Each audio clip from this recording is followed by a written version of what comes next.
ঠিক আছে, প্রথমেই আমরা এই ককবরক সাল উপলক্ষে রাজ্যবাসীকে এবং ককবরকভাষী লোকদের আমরা অভিনন্দন জানাই এবং এই দপ্তরকে অভিনন্দন জানাই। তারা আজকে ককবরক দিবসটি উৎসাহ উদ্দীপনার মাধ্যমে পালন করছে। আমরা জানেন এই 47 সাল ধরে আজকে 47তম আমরা ককবরক দিবস পালন করছি। এটা অত্যন্ত গুরুত্বপূর্ণ। মনে রাখবেন, একটা ভাষা, মাতৃভাষা যদি হারিয়ে যায়, একটা সমাজ হারিয়ে যায়। মাতৃভাষার মাধ্যমে আপনাকে যতটা আপনি এক্সপোজ করতে পারবেন, আর কোনো ভাষার মাধ্যমে এটা সম্ভব নয়। এই জন্য দেশের প্রধানমন্ত্রী প্রতিটি মাতৃভাষাকে গুরুত্ব দিচ্ছে এবং মাতৃভাষা মায়ের দুধের মতো। মায়ের দুধের যেমন বিকল্প হয় না, মাতৃভাষারও বিকল্প হয় না এবং এটা শিশুদের জন্মগত অধিকার। এই অধিকার নিয়ে তারা স্কুলে যায়। এই জন্য আমাদের বর্তমান সরকার, রাজ্য সরকার, আমরা প্রাইমারি থেকে শুরু করে ইউনিভার্সিটি পর্যন্ত আমরা ককবরক ভাষার একটা বিষয় হিসেবে আমরা চালু করেছি। আপনারা জানেন ইউনিভার্সিটিতে ককবরক ডিপার্টমেন্ট একটা আছে এবং সেখানে পিএইচডি কোর্স পর্যন্ত হচ্ছে এবং কলেজে আমাদের সময়ে এই সরকার, রাজ্য সরকারের সময় আমরা 18টা পোস্ট প্রফেসরের নিয়োগ করেছি।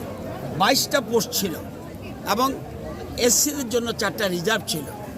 তাহলে কি ককবরক ভাষা শুধু ককবরকবাসীর জন্য নয়, রাজ্যবাসীদের জন্য এই যে এসসি রিজার্ভ, এই যে ইচ্ছা করলে 4 জন এসসি লোকও ককবরক সাবজেক্ট নিয়ে প্রফেসরে আসতে পারত। সুতরাং এই ভাষার আমরা প্রচার প্রসার, এটা আমরা বিকাশ, এটা আমরা চাই। এবং আপনারা জানেন ককবরক ভাষার পিজিটি টিচার আমরা নিয়োগ করেছি, পিজিটি টিচার। আপনারা জানেন টেট পরীক্ষায় আমরা ককবরক ভাষাকে ব্যবহার করেছি এবং আপনারা যুক্ত করেছি এবং জুডিশিয়াল সার্ভিসে পর্যন্ত আমরা ককবরক যুক্ত করেছি এবং সিবিএসই কোর্সে পর্যন্ত এখন ককবরক ভাষা অন্তর্ভুক্ত হয়েছে। শুধুমাত্র ককবরক নয়, যে কোনো ভাষা, পৃথিবীতে বহু ভাষা রয়েছে, সব ভাষার বিকাশের প্রয়োজন, কারণ নতুবা ওই সমাজটা হারিয়ে যাবে। এই জন্য আপনারা জানেন আজকে দীর্ঘ বছর এই ককবরক ভাষার একটা সময় গেছে, দীর্ঘ বছর ধরে ককবরক ভাষাকে সঠিকভাবে লালন পালন করা হয়নি এবং রিগনাই হয়ে গেছে পাঁচরা, রিগনাই হয়ে গেছে পাঁচরা, বেরমা হয়ে গেছে শীতল। এগুলি বুঝতে হবে। আজকে এই যে জিনিসগুলি অত্যন্ত গুরুত্বপূর্ণ, প্রতিটি ভাষার বিকাশ দরকার এবং আজকে আমরা এই দিনটি পালন করছি এবং আগামী দিনে এবং আমরা লার্নিং কোর্স শুরু করে দিয়েছি।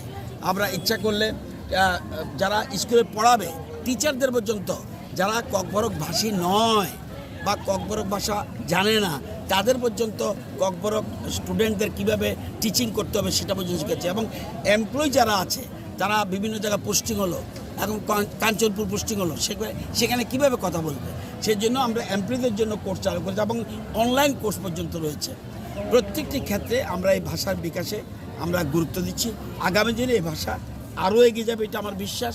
এবং ধীরে ধীরে আমার যতটুকু জানি 1296টা স্কুলে এখন ককবরক ভাষা একটা বিষয় হিসেবে চালু রয়েছে, প্রথম থেকে ক্লাস 12 পর্যন্ত এবং মোর দেন 12,000 স্টুডেন্টস এই সাবজেক্ট নিয়ে পড়ছে এবং আপনারা জানেন মাধ্যমিক পরীক্ষা দিচ্ছে ককবরক বিষয় নিয়ে এবং উচ্চ মাধ্যমিক পরীক্ষা ককবরক ভাষা দিয়ে এবং এটার যে স্কোপ রয়েছে। আজকে টিভি চ্যানেল হচ্ছে, সেখানে পর্যন্ত তাদের সুবিধা রয়েছে। এই যে ঘরে ঘরে রোজগার আমরা বলি, এই রোজগারের এটাও একটা পার্ট। একটা ককবরক ছেলে যদি একটা চ্যানেল খুলে, সেখানে ককবরক ভাষার লোক লাগবে, সেই জন্য এটা বিভিন্ন রকম স্কোপ রয়েছে। ককবরক ভাষার আপনার এখন রোজগার করার মতো বিষয় রয়েছে এবং ইউটিউবের মাধ্যমে হোক বিভিন্নভাবে আমরা এটা প্রচার প্রসার করছি এবং এটা স্কোপ রয়েছে। তো সবাই এগিয়ে আসার জন্য এবং এতে একটা ভাষা বিকাশ হলে রাজ্যবাসীর লাভ হবে।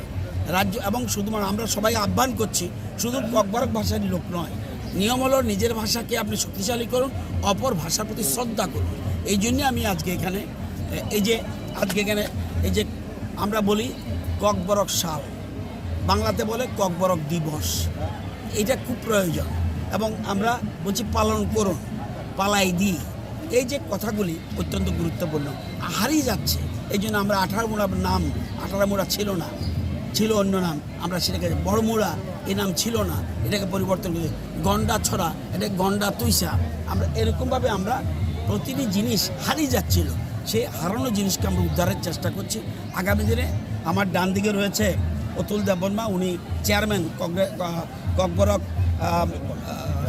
ডেভেলপমেন্ট কমিটির যে উনি চেয়ারম্যান, এবং আমাদের রামপদ জমাতিয়া বিধায়ক উনি ভাইস চেয়ারম্যান, আরও কমিটি রয়েছে। সবাই মিলে আমরা যে যার ইচ্ছা মতো সাজেশন দিক আমরা, এবং বহু সাহিত্য বেরোচ্ছে।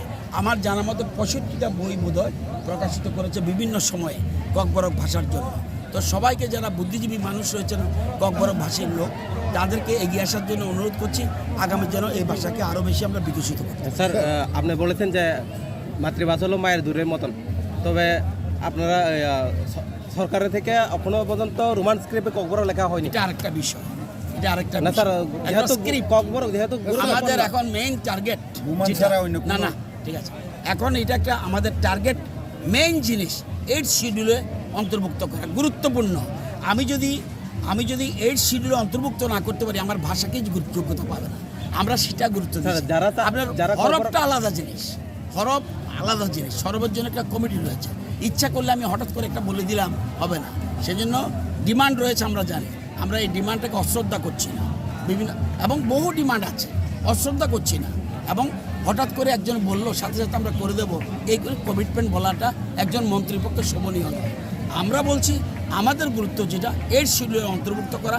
8 শিডিউলে যদি অন্তর্ভুক্ত না করি তাহলে কিচ্ছু হবে না। এই জন্য আমরা আপনার যে ডিমান্ড আসবে